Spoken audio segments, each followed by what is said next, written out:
In today's video, I'm going to teach you how to connect a YouTube node in N8N using Google OAuth 2 credentials. We'll go through the full setup from start to finish in a simple and practical way. So by the end, your N8N workflow will be connected to YouTube and ready to test. To begin, log into your N8N instance and open the workflow where you want to use YouTube, or create a new workflow if you're starting fresh. Once you're inside the editor, add a YouTube node.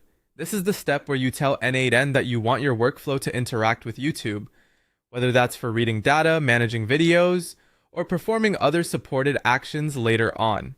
For now, the main goal is just to place the node into your workflow so you can configure its connection. Next, go to the Google Cloud console. This is where you'll create the authentication details that allow N8N to securely access your YouTube account. Inside Google Cloud, create OAuth 2 credentials. While doing that, make sure the YouTube Data API v3 is enabled for your project.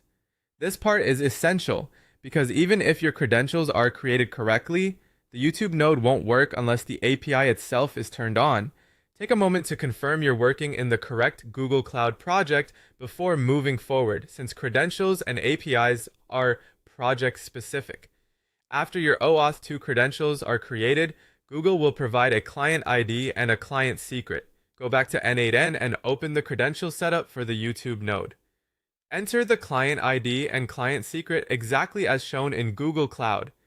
It's a good idea to copy and paste carefully here because even a small typo can prevent the connection from working.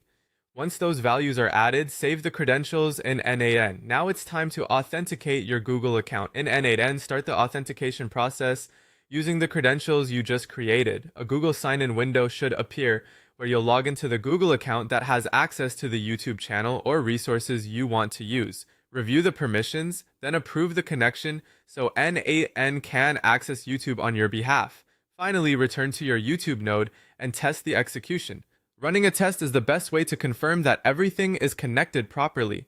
If the node executes successfully, your authentication is working and your YouTube node is ready to use in the rest of your automation.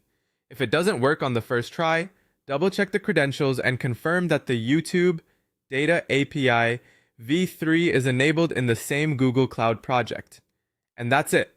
You've successfully connected YouTube to N8N using OAuth 2 authentication.